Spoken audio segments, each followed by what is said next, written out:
Ha, quase. E,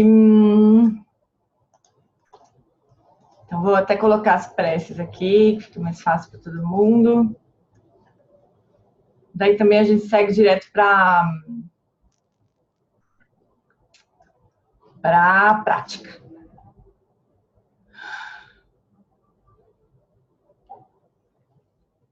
Então, deixa eu compartilhar.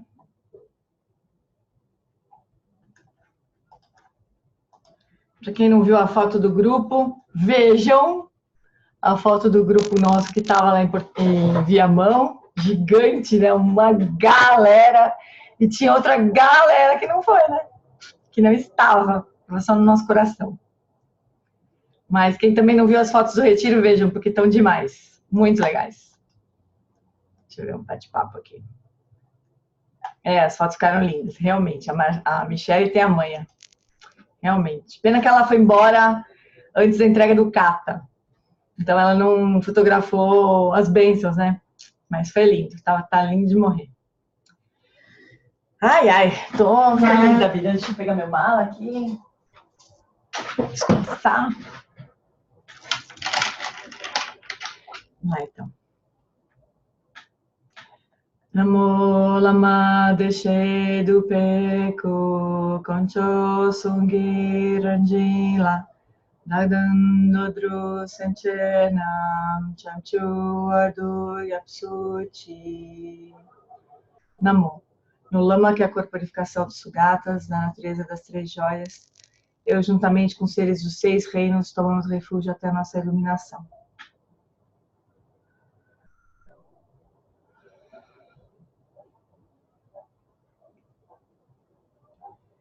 Semkedroa kundong tu lama sangye drubneni ganla gandu trinleki droa dam chao.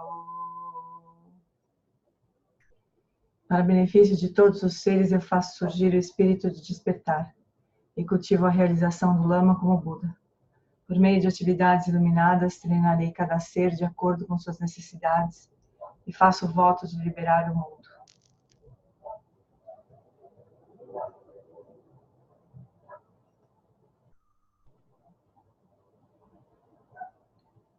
Guru, deidades pessoais e daquines, por favor, aproximem-se e acomodem-se sobre assentos de sol, lua e lótus.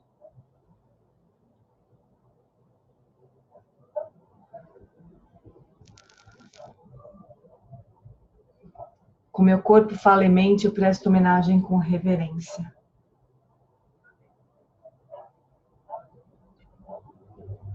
Faço oferendas externas, internas e secretas.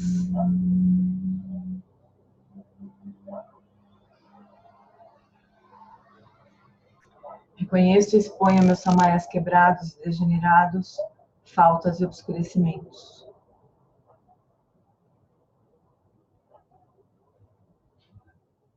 Regozijo-me na prática do mantrayana secreto.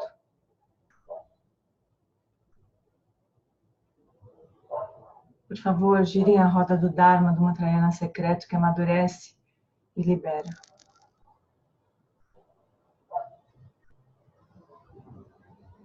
Eu rogo, não passem para o Nirvana, mas permaneçam.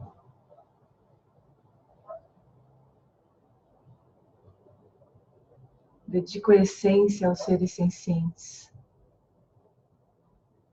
Possamos nós realizar a natureza Vajra perfeita.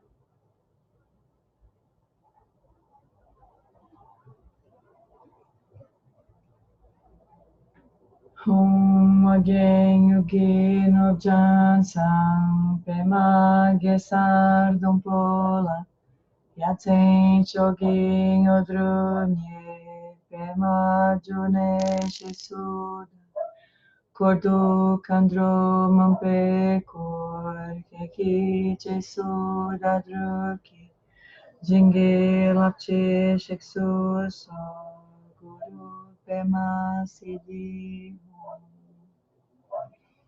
Na fronteira noroeste de Odiana, no coração de um lótus, está sentado aquele renomado como Padmasambhava, que alcançou o espantoso Supremo Siddhi Está cercado por uma hoste de muitas daquines. Seguindo suas pegadas, dedico minha prática. Por favor, aproxime-se e conceda suas bênçãos. Guru Pema Siddhi Hum. Om Ahum Beza Guru Pema Siddhi Hum. Om Vajra Guru Pema Siddhi Hum. Om Vajra Guru Pema Siddhi Hum.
Om Ahum Vajra Guru Pema Siddhi Hum.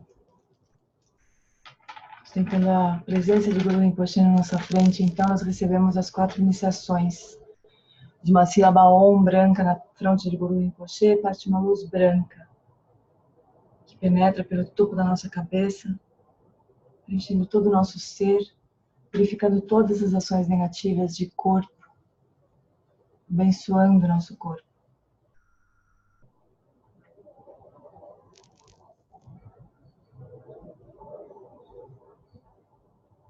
De uma sílaba A vermelha na garganta de Guru Rinpoche, parte uma luz vermelha rubi que penetra pela nossa garganta, purificando todas as ações negativas de fala, abençoando a nossa fala.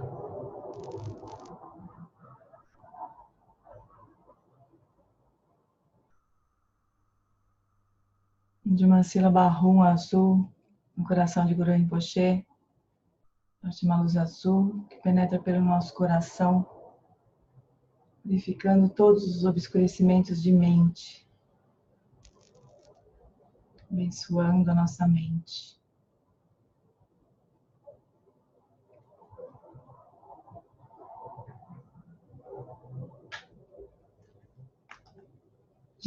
Das 3 sílabas, então, dos 3 pontos do Guru Rinpoche, partem as 3 luzes simultaneamente, penetrando os nossos 3 pontos, purificando os obscurecimentos mais sutis de corpo, fala e mente.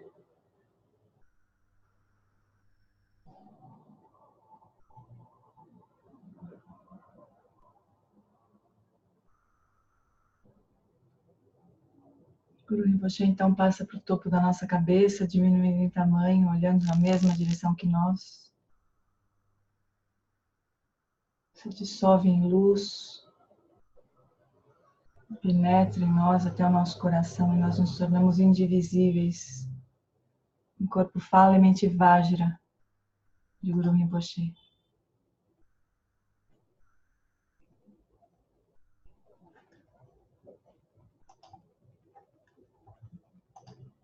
Agora então, nós podemos mudar de posição. Quem quiser mudar de posição. Nós vamos passar diretamente para a prática.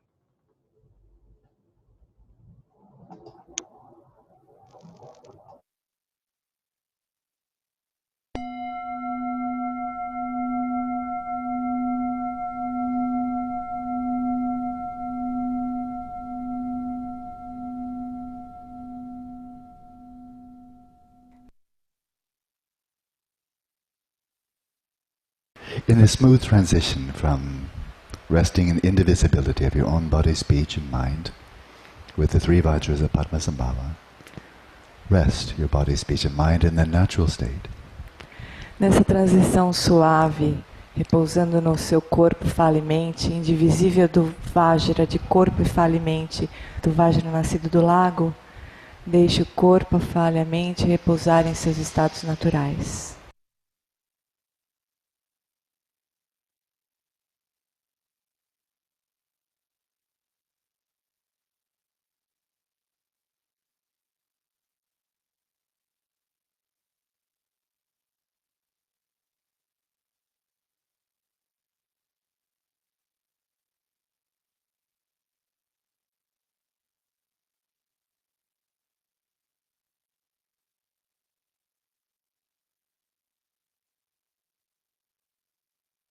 And for a little while set your body and mind at ease, calming the conceptual mind with mindfulness of breathing.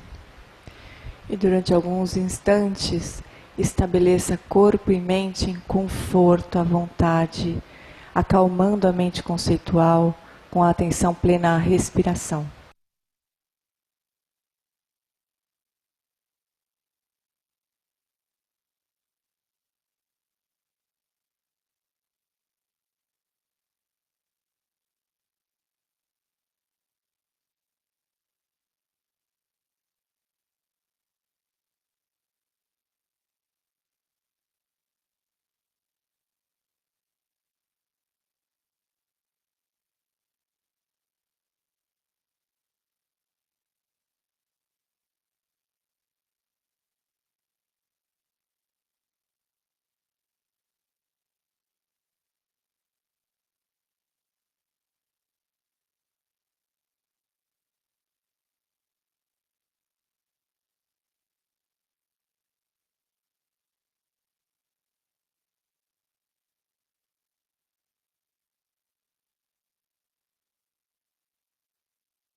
Then let your eyes be gently open.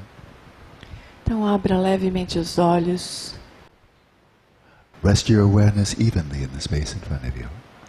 E deixe que a sua consciência repouse uniformemente no espaço à sua frente.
And now recall the pointing out instructions given in these various dreams of Dujum Lingpa. E agora recorde das instruções essenciais dadas do John Limpa em seus sonhos. Awareness is like the sun. A consciência é como o sol. And thoughts are like rays of sunlight. E os pensamentos são como os raios de luz do sol.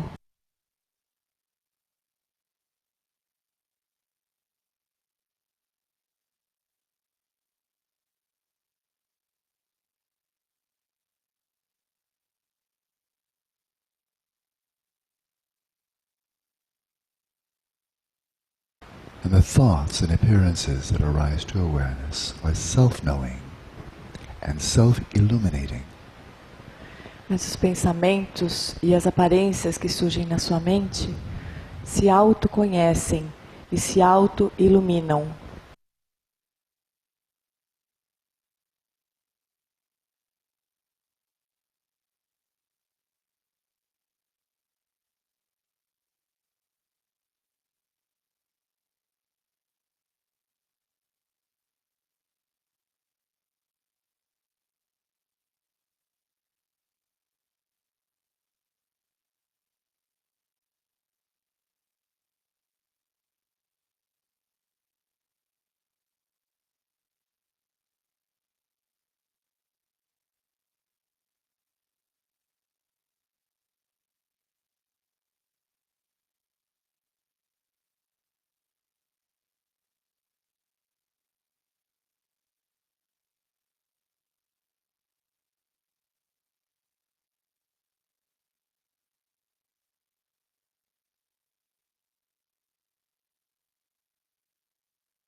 Appearances to the six senses, including the appearances, the images of thoughts in the mind. These are like the sky. As aparências para os 6 sentidos, incluindo imagens e pensamentos que surgem na mente, são como o céu, which changes in its appearances throughout the 24-hour period from moment to moment, always changing. Elas se modificam durante o período de 24 horas, elas estão constantemente se modificando a cada momento.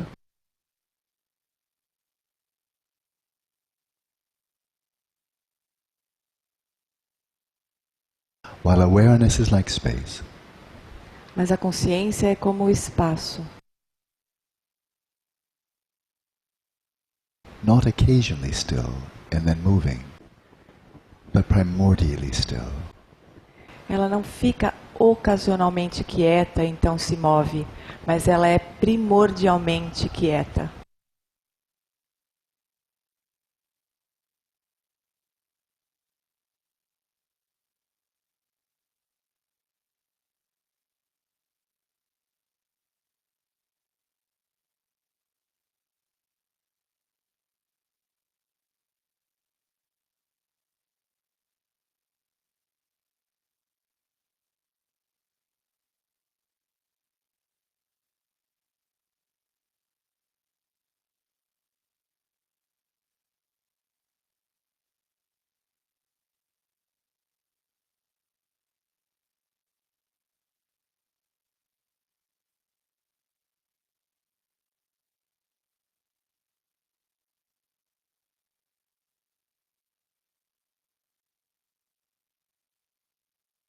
Rest in the stillness of awareness, which is empty.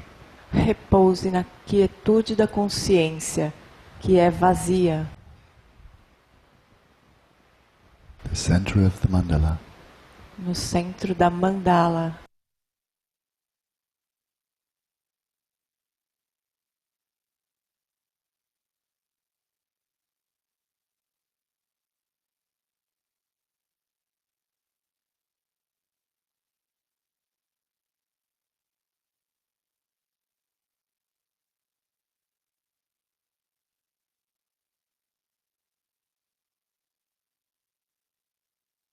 and observe the appearances within the space of awareness, which are the creative expressions, the displays of the luminosity of awareness.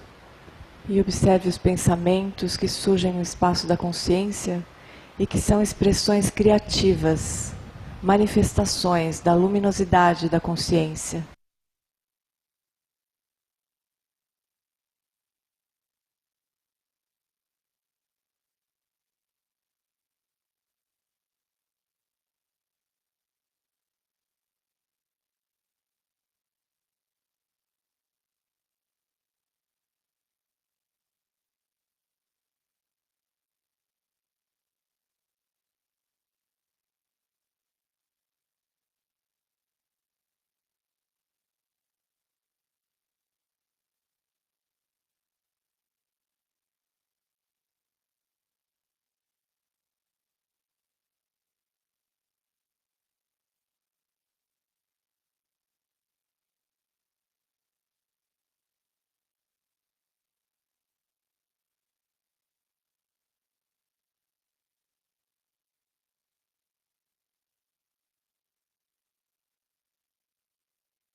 amores?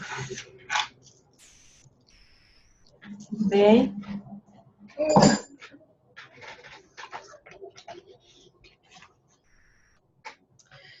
Vamos lá, então. Então, a gente vai continuar o vídeo 15, certo? E a partir da continuação do texto, né? Como está no nosso texto lá. E a gente vai entrar direto no... A gente tinha começado essa discussão no encontro passado, mas a gente não conseguiu terminar. Vamos ver se a gente consegue terminar hoje, pelo menos, este vídeo, né? Vamos ver. Então, o texto raiz, então, tá falando assim: alcança a certeza de que todos os seres sencientes, sujeitos à sua própria fixação dualística, envolvendo o sujeito e o objeto, eu e meu, estão sob o domínio do ciclo delusivo dos três reinos da existência. Então, anteriormente, nos capítulos anteriores, o Lama estava falando sobre como para cada reino, né, o mesmo objeto, entre aspas, pode ser apreendido de formas muito diferentes, né? Então é por isso, porque cada ser dentro da sua própria mandala, dentro de cada reino onde cada ser se encontra, cada ser se apega à forma como ele apreende, né? O eu e o objeto, como a gente faz também, né? A gente se apega, a gente está apegado à forma como a gente apreende nós mesmos e os objetos, né? Então, aí está a base fundamental para cultivar qualquer prática de compaixão por qualquer ser senciente, independentemente do seu comportamento, aparência, etc. Quanto mais maliciosas as pessoas, e sejam quais forem as coisas terríveis que façam, isso é uma indicação direta do peso ou da densidade da delusão que elas estão sofrendo. Portanto, a compaixão para com os que perpetram a maldade deve ser maior ainda do que por aqueles que estão sendo prejudicados. Então, se a gente imaginar, né, a diferença que tem, mesmo que a gente ainda não tenha essa realização, né, mas a diferença que tem entre apreender os objetos e os sujeitos, né, de forma pura, como manifestações da consciência primordial, por um lado, né? A diferença que isso tem da forma como pessoas que estão causando mal, matando outras, sofrendo para burro, né? A diferença entre uma forma de apreensão da realidade e outra, né? Essa é a medida da delusão dos seres, né? Então, isso deveria ser para nós um motivo para a gente despertar nossa compaixão, né? Não nossa raiva, nossa aversão, nosso desprezo, sei lá mais o quê, né? Que desperta em nós, né? Então, como um corpo e sua sombra, eles sustentam sua base relativa aos objetos de seus próprios pensamentos. Nós nos definimos de acordo com os objetos da nossa própria consciência. Eu sou um professor, etc. Todos relativos a coisas que nós não somos. Então, a gente, que nem o Lama sempre fala, né? A gente toma como sendo eu e meu, coisas que não são eu nem meu. E esse é um processo persistente de habitualmente nos fixarmos profundamente a esses vários objetos. Essa palavra em tibetano que traduzimos como fixar-se profundamente significa identificar-se. Dessa forma é o meu templo, a minha religião, o meu, eu. Tudo saturado pela delusão. Identificamos-nos com coisas como eu e meu que não são verdadeiramente eu e meu. Que ele sempre fala, né? Essa é a grande raiz de todo o nosso sofrimento, né? E é muito doido isso, né? Como a gente... O Lama fala que cada vez que surge uma emoção perturbadora, tipo, cada vez que surge uma aflição da mente, né? Nesse momento,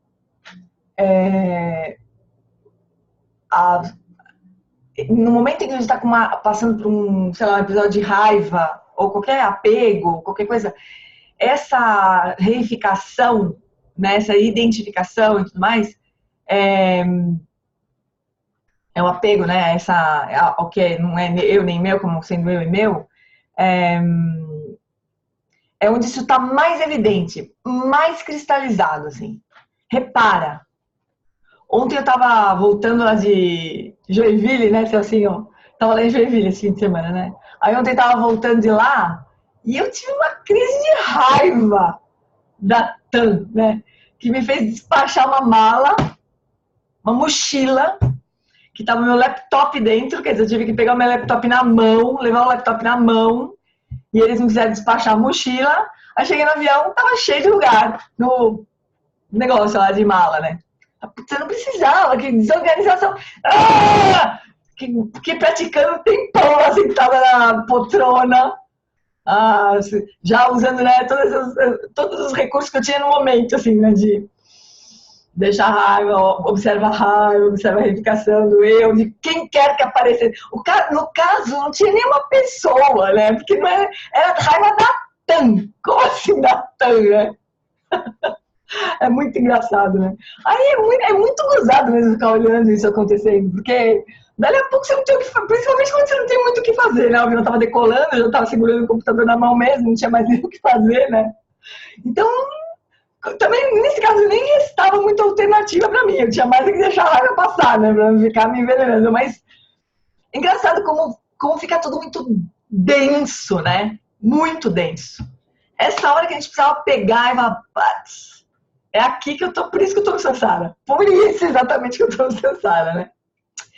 Então, mesmo durante os sonhos à noite, você não reifica e se identifica com os objetos de terra, água, fogo, ar, espaço, bem como com as suas construções, parentes, amigos, seres amados e todos os tipos de seres sencientes? Isso sem mencionar todos os medos, alegrias e tristeza, assim como faz durante o dia?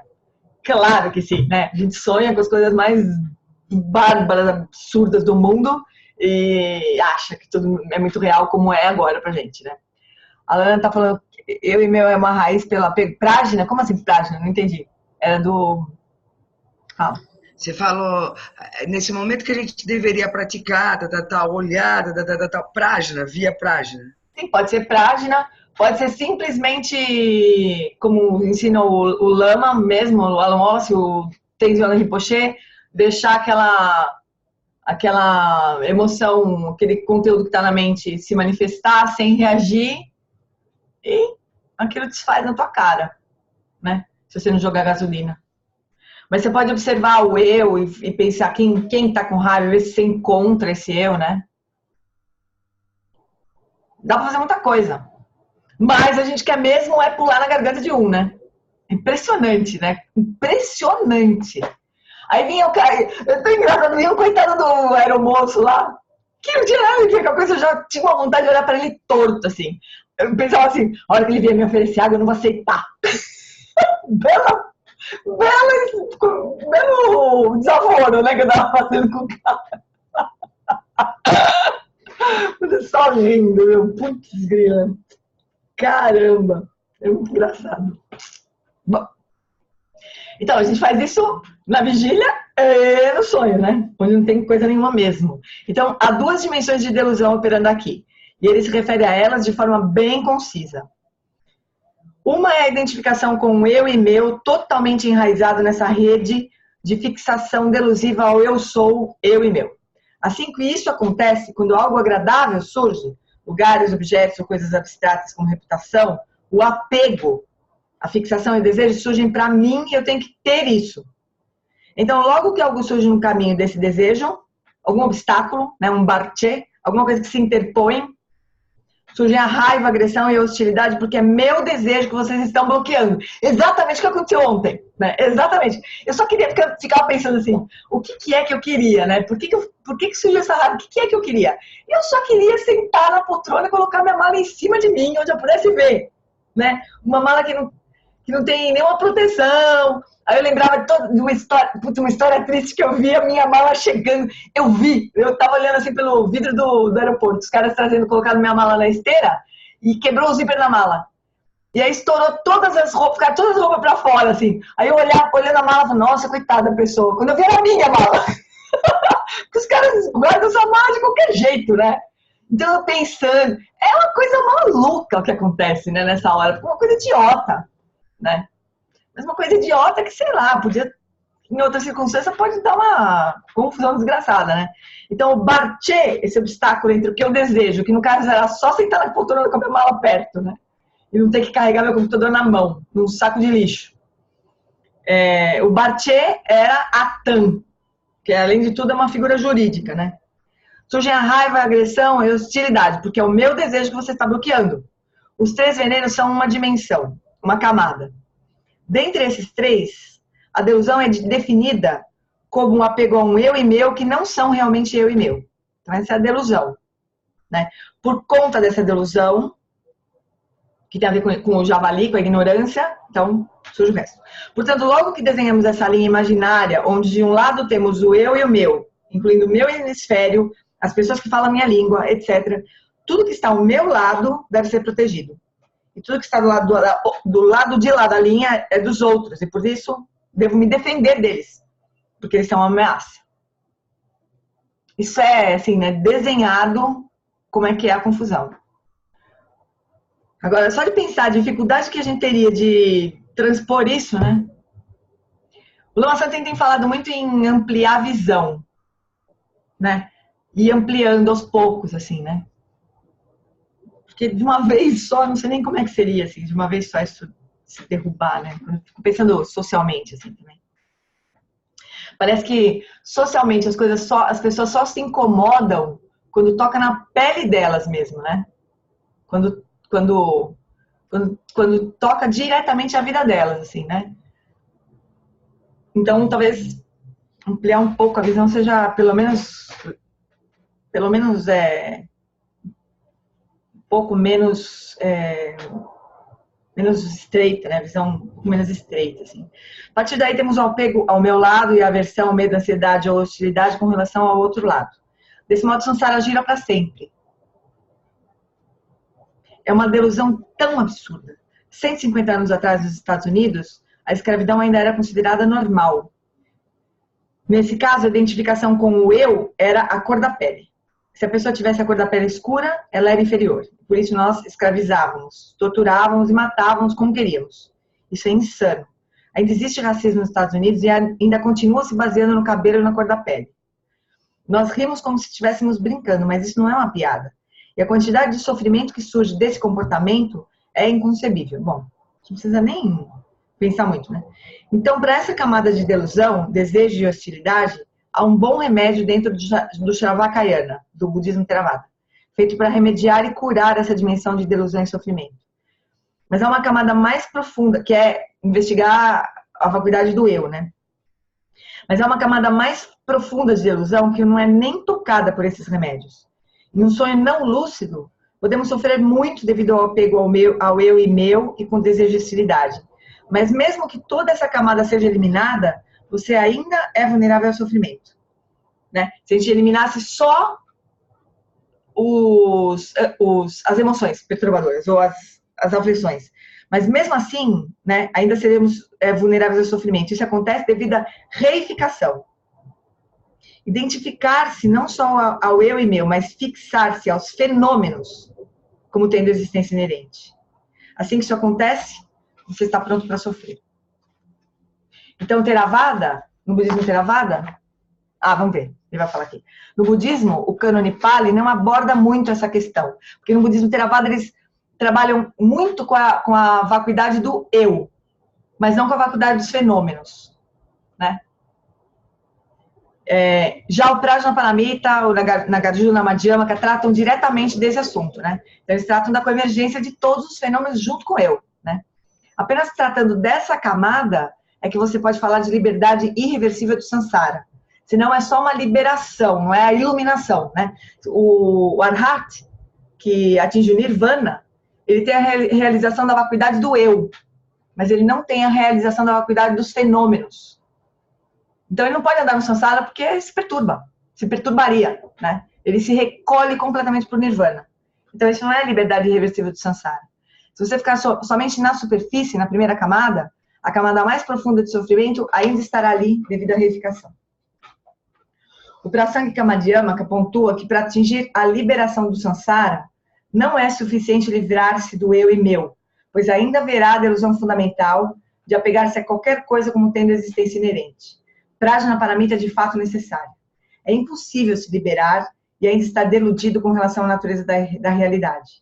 É impressionante pensar que essa realidade que estamos experimentando agora, que achamos tão real e objetiva, não é nem um pouco mais objetiva ou mais real do que um sonho, ou do que o reino dos deuses ou dos seres famintos. Nenhuma dessas realidades tem existência inerente e objetiva em si mesma. Você não encontra isso no cânone Pali. É engraçado, né? Nos ensinamentos diretos do Buda, isso não está lá. Não tem a natureza não tem ensinamento sobre a natureza última no cânone Pali, né? É muito interessante. Só depois, com o terceiro giro da roda do Dharma, né? Com Prajnaparamita mesmo. E sobre a natureza de Buda também. E também se encontram poucas referências a sonhos e nenhuma referência a sonhos lúcidos. Já no Mahayana, no Vajrayana, no Dzogchen, no Zen, no Chan, você encontra isso em toda parte. No Bon também. Né? Então é isso, vamos seguir. Se vocês examinarem sucessivamente todos os períodos de anos, meses e dias que se passaram, revisando sua própria vida... Nossa, eu tô meio tonta, deixa eu tomar uma água aqui. Rapidinho.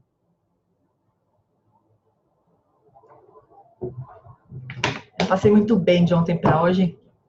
Comi alguma tranqueira no aeroporto que me deixou meio torta. A pessoa fica comendo porcaria, né? Me deu uma zonzeira, mas deixa eu prender o cabelo. Só um minutinho, por favor. Um tempinho aqui. Se alguém quiser reclamar alguma coisa enquanto isso.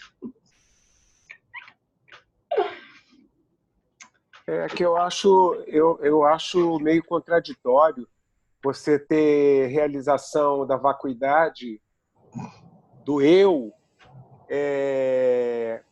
e, ao mesmo tempo, se liberar. Porque não é bem uma liberação, né? É como se fosse uma liberação, porque assim, é como se não tivesse mais contato, né? Não existisse mais engajamento com o mundo.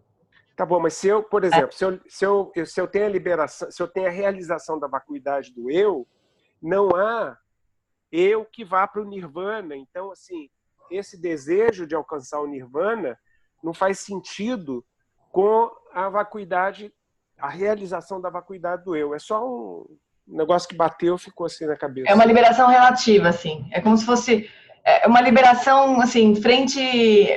É como se fosse um adormecimento completo no nirvana. Não tem mais essa noção de eu mesmo. Mas não tem a noção de eu estou no nirvana também. Não tem mesmo, né? Não tem nessa dualidade. Mas diz o Lama que o Arhat vai precisar entrar no caminho do Bodhisattva para poder desenvolver todos os bhumis, todas as perfeições, para poder atingir a iluminação mesmo. Ele vai precisar desenvolver a bodhicitta. Então, é um caminho que, assim, vai chegar só até a metade, né? Ele vai precisar, depois, pegar o caminho do Bodhisattva. Ele fica preso no Nirvana. O Lama fala exatamente isso. Ele fica aprisionado no Nirvana. É maluco, né?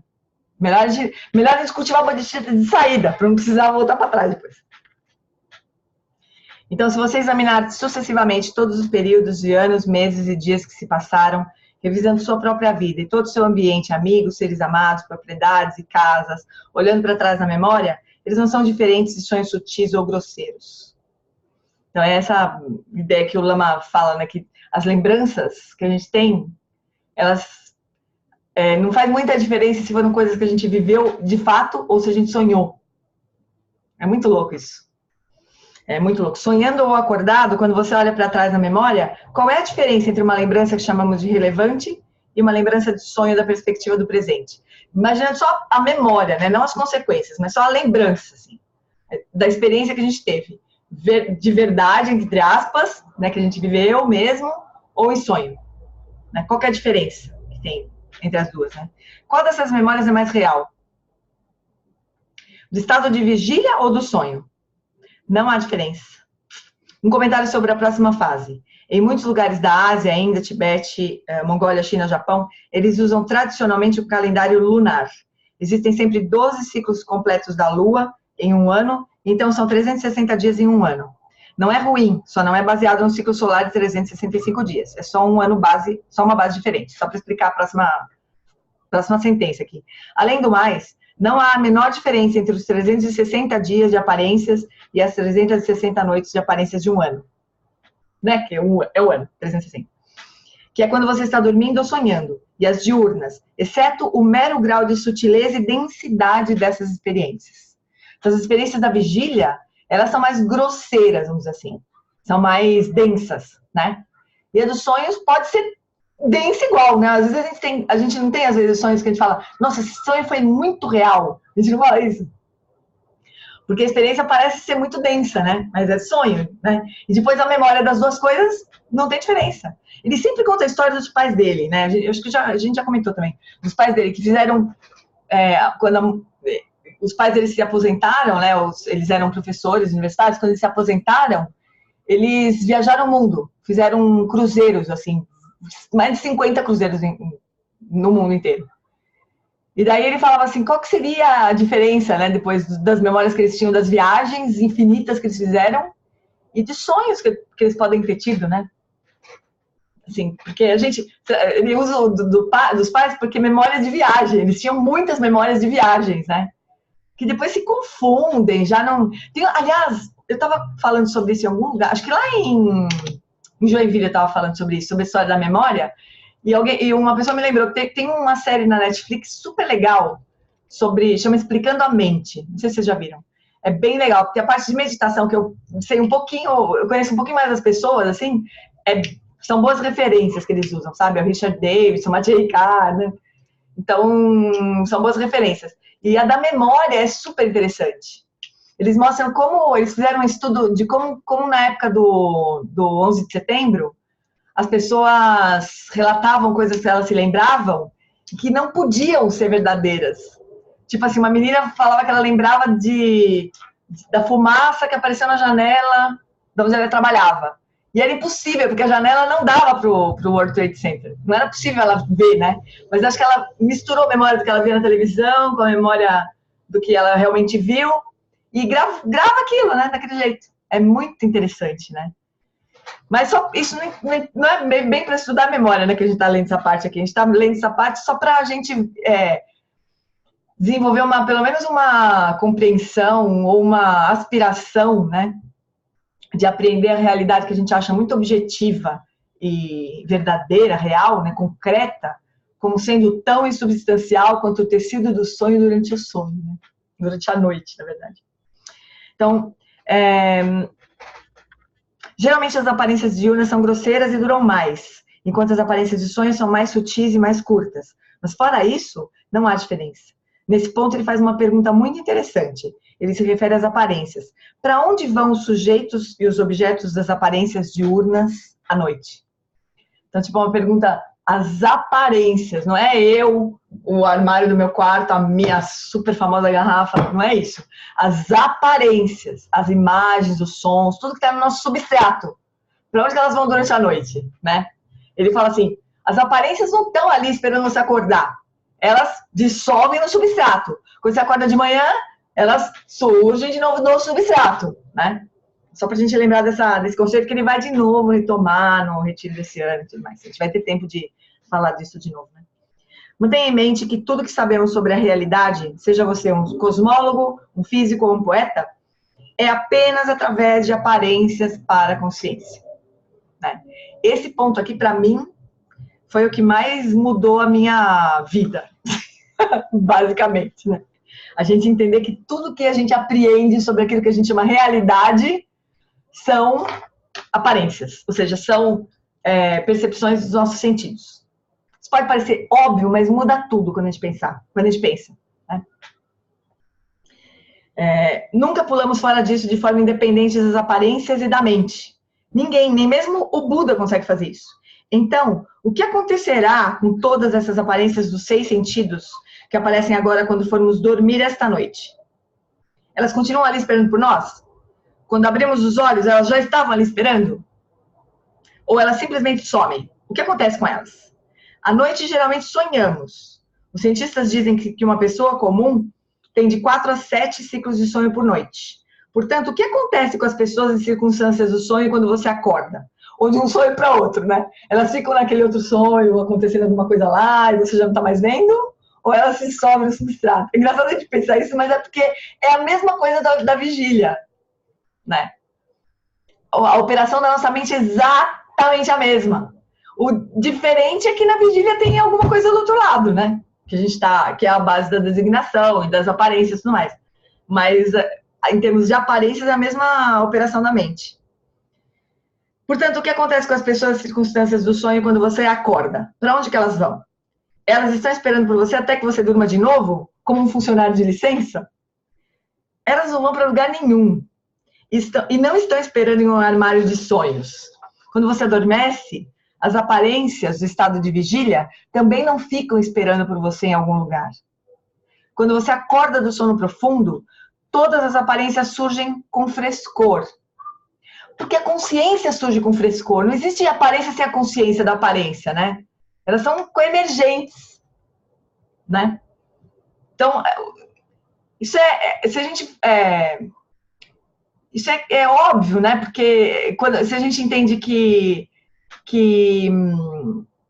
cada ser é o centro da sua própria mandala, significa que o mundo que a gente está vendo está na nossa consciência, não está na consciência de todo mundo. É que a gente compartilha muitas coisas, né? Mas ainda se a gente pensar assim, por exemplo, um cachorrinho e uma pessoa. Será que as aparências para o cachorro são iguais à nossa? Não são! Tem uma história dos cachorros agora com essa TV para cachorro, sabe? Essa história da TV para cachorro? Que tem programinha para cachorro.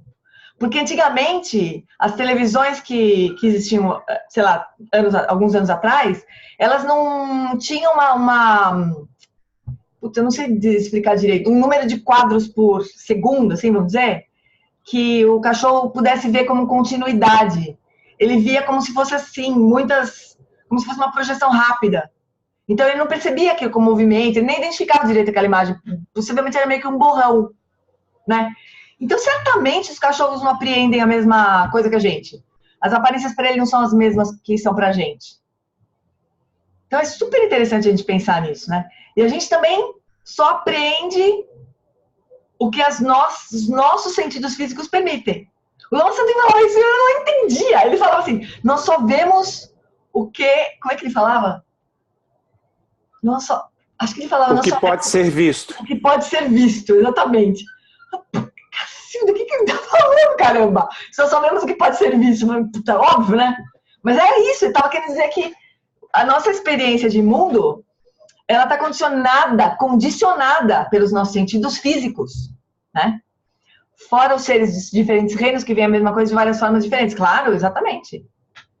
A gente nem sabe direito como é. A gente assume que as pessoas veem do mesmo jeito que a gente, né? Mas não é que demora um tempão para um daltônico, por exemplo, sacar que ele é daltônico. Demora um tempão. Ele pode pensar durante muito tempo que todo mundo vê igual, né? Às vezes criança tem problema de visão e também demora um tempão para algum professor olhar para aquela criança e falar, nossa, acho que ela não enxerga direito. E ela acha que é normal, que todo mundo enxerga daquele jeito, né? A gente nem checa muito.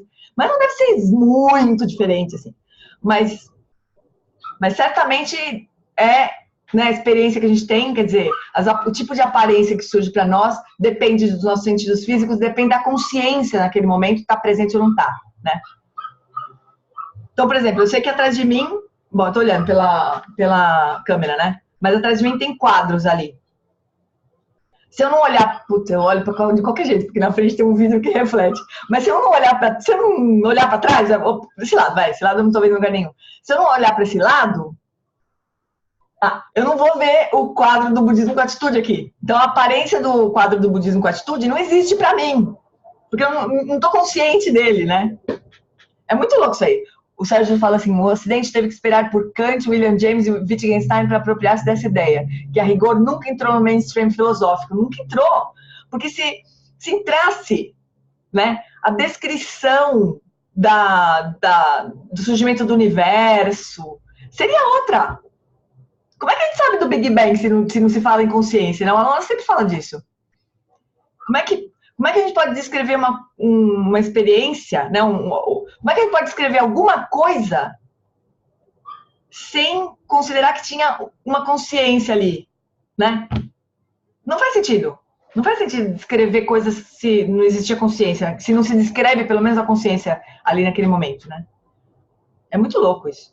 Agora, a importância disso é que é para a gente entender que as aparências que a gente apreende hoje, elas só são aparências, elas não são o mundo como é, de fato, né? Não são, são aparências. Não quer dizer que não existe nada, que não quer dizer nada disso, mas só quer dizer que a experiência que a gente tem é só de aparências, que portanto pode ser diferente, né? Os Budas, eles veem coisas diferentes, eles não veem como a gente, né? Eu comentei semana passada que a Kandrolá viu o Tcherenzig de 1000 braços quando olhou pro Dalai Lama. A gente não vê, né? A gente vê o Dalai Lama. Eu, pelo menos, vejo o Dalai Lama. Um tibetano, uma fofura de óculos, é o que eu vejo. Não vejo o Tcherenzig de 1000 braços. Queria muito ver, mas não vejo. Então, é assim, depende da consciência, né? Depende do grau de pureza, no sentido de desapego, né? Das aparências condicionadas como que a gente tem, né? Então, os sujeitos... Deixa eu ver. Então, quando você adormece... Peraí, acho que está um pouco mais para trás. Quando você acorda do sono profundo, todas as aparências surgem com frescor a partir do seu substrato. Independentemente de quem você seja, todas essas aparências só existem no espaço da sua mente. Você está no centro da sua mandala. Quando você adormece, todas as aparências diurnas se dissolvem de volta no espaço da mente. Desse mesmo espaço, as aparências de sonho surgem e se dissolvem. Surgem e se dissolvem de um sonho para outro. É assim que funciona a parada, né? Os sujeitos e objetos das aparências noturnas não podem ser encontrados em lugar algum durante o dia.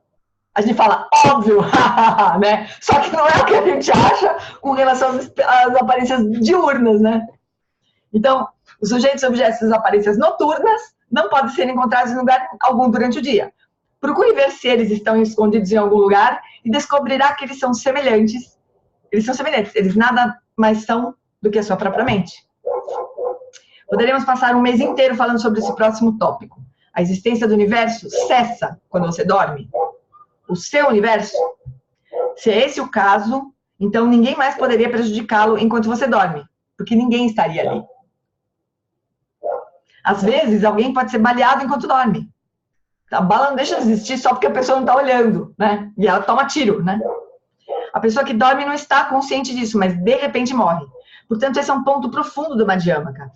Mesmo quando você dorme profundamente, os fenômenos como seu quarto, a cidade, etc., existem. Caso contrário, estaríamos morrendo relativamente toda vez que adormecêssemos. Todo o universo sumiria toda vez que dormíssemos. Ele está ali? Claro! Agora, ele está ali em si mesmo, por sua própria natureza inerente? Não. Então, como que ele pode estar ali e não estar ali por si mesmo? Dormindo ou acordados, nós, de forma individual e coletiva, designamos conceitualmente o mundo. E aqui está o ponto mais profundo, que é bem difícil de apreender. Aquilo que é designado conceitualmente só existe pelo poder da designação conceitual e não existe por si mesmo. Ainda assim tem uma eficácia causal. É só para ferrar a gente, né? Ainda assim tem uma eficácia causal. Por isso, um câncer pode se desenvolver em seu corpo sem que você tenha consciência dele. Um amigo meu está com um tumor no pulmão. A última vez que eu vi, ele parecia estar com a saúde perfeita. Ele não tinha consciência do tumor, que crescia enquanto ele não sabia. Agora ele precisa fazer uma biópsia para saber se é benigno ou maligno. Todos sabem disso. Todos sabemos disso. Nagarjuna sabia disso. Isso não é um mistério. Não é algo em que nunca pensamos. As aparências sensoriais surgem na dependência dos 6 órgãos sensoriais. E os fenômenos designados conceitualmente, os objetos externos como câncer, H2O, etc., existem na dependência da mente que os designa conceitualmente. Isso não é pouca coisa, pessoal, porque assim, a gente pode pensar, e o Lama Santen, ele bate um pouco contra essa forma de explicar, né, a vacuidade e a luminosidade. Porque ele fala que não é só designação conceitual, que tem um movimento de energia correspondente. E com certeza tem, porque no momento que você designa alguma coisa conceitualmente, toma consciência daquilo, a energia está junto. Então, sempre que vocês ouvirem o Lama Santen contrapondo essas ideias, lembra disso. A explicação que o Lama me deu uma vez, porque eu ficava perdida assim, falei, espera aí, onde está a energia, né? Quando você olha para um objeto, e aquilo desperta alguma coisa em você, aversão ou atração, né? Onde é que está essa energia? Aí o Lama fala que o Lama Wallace fala que a consciência ela está sempre junto com a energia. Então não é só consciência mental, assim, né? Essa energia que o Lama Santen chama de se mover ou como atração ou como repulsa, está junto com a consciência, né? Então, qual que é a importância dessa explicação, assim, que os objetos só existem por designação conceitual? Porque a gente, de alguma forma, a gente precisa modificar esse processo de reificação dos objetos, né? Reificação, assim, dá um status de existência e que, portanto, a gente precisa tomar alguma ação para se aproximar, se afastar, e aí a gente fica preso no samsara, né? Então, esse processo de designação conceitual que ele fala, não é assim, só nomear, falar assim, isso aqui chama garrafa e por isso que eu sofro todo no samsara, não é isso. A designação conceitual envolve a objetificação das coisas, das aparências, das experiências. Então, a gente transforma aparências, né, percepções dos sentidos físicos em objetos. E daí a gente dá para esses objetos uma existência intrínseca. E aí eles existem por si sós. E eu quero eles para mim. E aí tá armada a zona toda, né? Tá armada toda a confusão. Então, às vezes, a gente pode ter a sensação de que descrever a coisa como designação conceitual é uma coisa meramente de nomear. Mas não é isso. É o próprio processo de transformar as experiências em objetos. E daí, criar toda uma história em torno daquele objeto.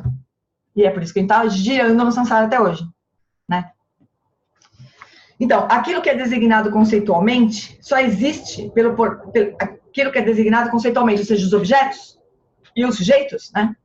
Exclusive os sujeitos também, só existe pelo poder da designação conceitual e não existe por si mesmo. Quer dizer, precisa de uma consciência que vai lá e vai objetificar, né? Ainda assim temos uma existência causal, já li essa parte. As aparências sensoriais surgem na dependência dos 6 órgãos sensoriais e os fenômenos designados conceitualmente, os objetos externos como câncer, H2O, etc., existem na dependência da mente que os designa conceitualmente. Eles não existem de forma independente da designação conceitual, senão teriam existência inerente e seriam imutáveis.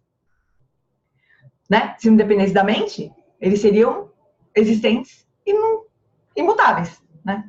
As aparências sensoriais de fato existem, mas na dependência da percepção através da qual temos consciência delas.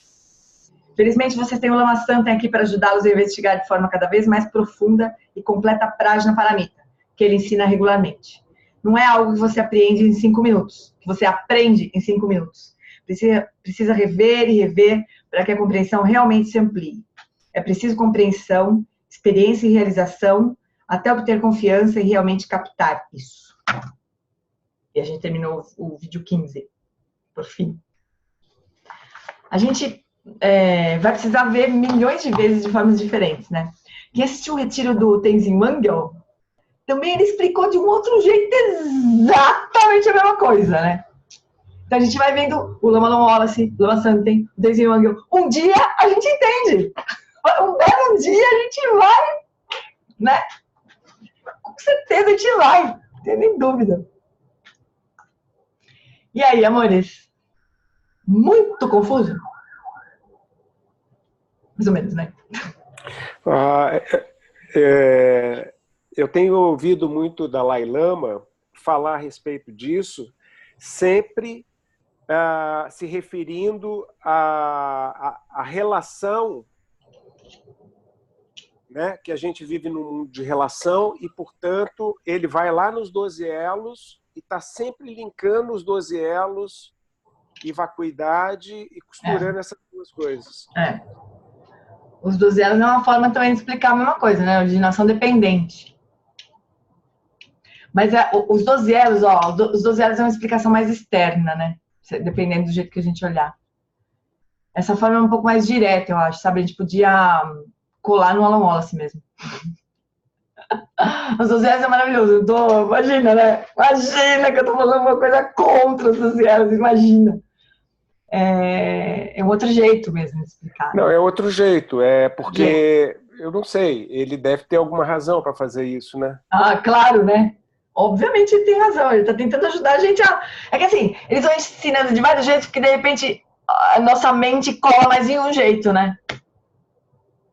Sei lá, pra mim essa história de entender as aparências, entender que a realidade é composta de aparências, pra mim foi um puta de um toinho assim nas ideias, sabe? Então, mas sei lá, a gente vai aprendendo de jeitos diferentes, né? Aí aquela mesma explicação que serve por um tempo, depois você fala, ai, putz, acho que não tô entendendo mais direito. Aí você, aparece uma outra, você fala, agora... E aí você vai avançando.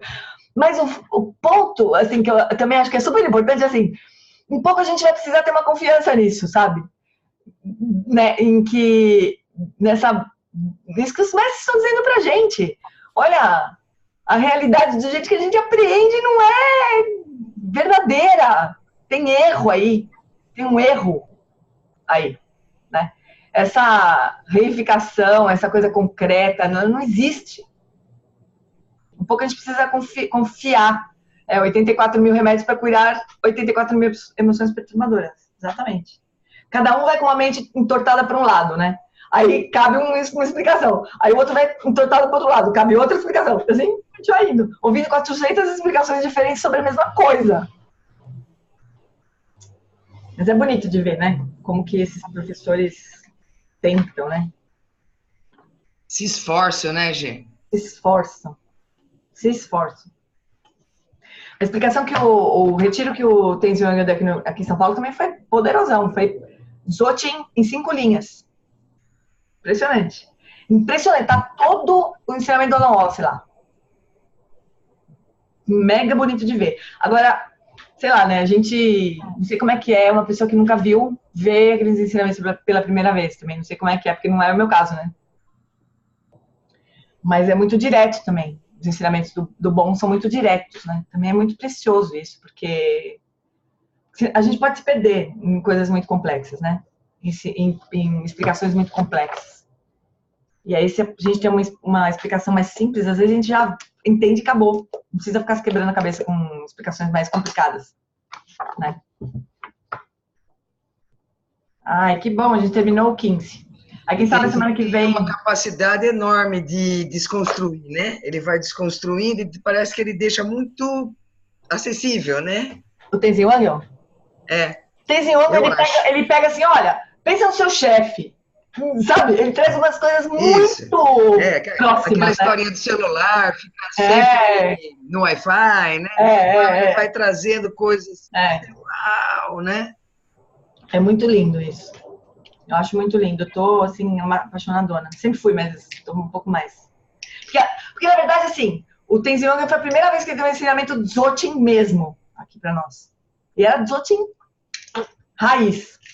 Roots mesmo, assim. Foi muito lindo de ver. Então tá, fofuras. Vamos fazer dedication? Hoje foi meio tupelado, assim, né? Mas é que esse final a gente vai estudar de novo, né, no ano que vem. Agora, ó, o ano que vem a gente já podia combinar uma coisa, assim, né? A gente já pula as partes que ele não estiver falando sobre o texto raiz. Porque a ideia nossa, o que a gente podia ter como meta pra gente é estudar esse retiro inteiro até outubro do ano que vem, que é onde vai ter o segundo retiro e é continuação, né? Então a gente podia botar pela primeira vez, uma meta, né, de verdade, assim, pra gente tentar terminar todo o estudo até outubro, né? Para poder chegar no retiro e mandar ver. E já usando, tipo assim, ficar com o Tantra mesmo, com o texto raiz, bem presente, assim, o texto raiz inteiro, assim, sabe? Bem afiado. Bem afiado. Porque ele é um Tantra, né? Ele é um texto que dá pra... Eu lá na Itália, os meninos fizeram uma impressão em tibetano, que pra mim não adianta muito, mas é bonito, pelo menos de ver, que nem sadhana, sabe? Eu não sei o nome daquilo. Aquelas folhinhas desse tamanho, assim. Pra gente memorizar o Tantra. Pensa. Só o texto raiz, né? Obviamente.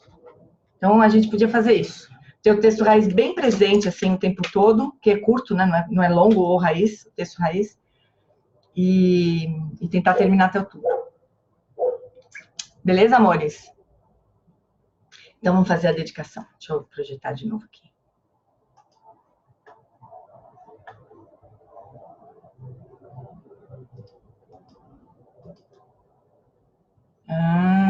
Já me perdi aqui, peraí. Minutinho.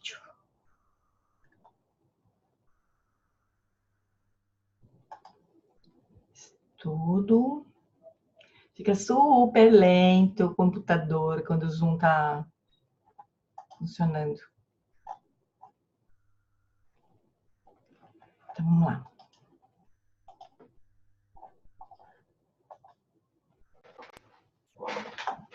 Vamos fazer a prece longa vida ao lama. Tempa tuan dorje chanchen, dangil kansan zinpe makarai. Tenzin ke busha pe tempa, danze trini da shindu sevaje. Takodrola jampe charchen, Aquel Sandra menantendu tsikya, Alan Wallace Shedrakpa, Ye ke bushen pusha pretengyurchi, Zalinchi dan ke padnupchok, Sugil teni utabur selzepa.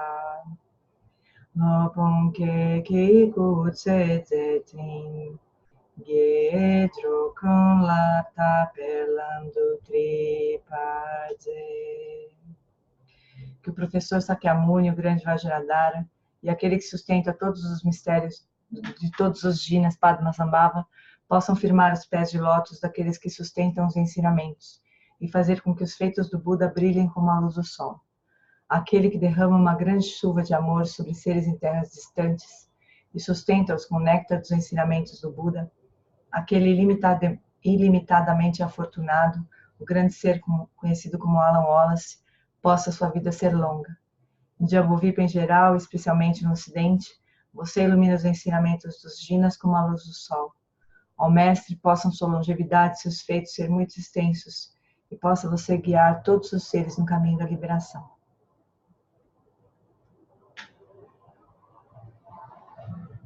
Gyawadi Nirduda Godgyan Lama Drugyuni Drowa Chikamalupa Dei Salagopalisho.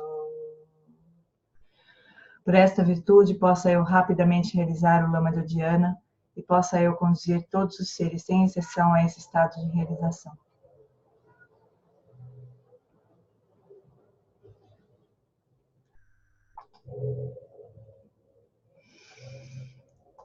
Obrigada, Fufura. Obrigado, Gê. Obrigado, gente. Boa noite. Tchau, gente. Valeu, gente. Beijo, beijo. Obrigada.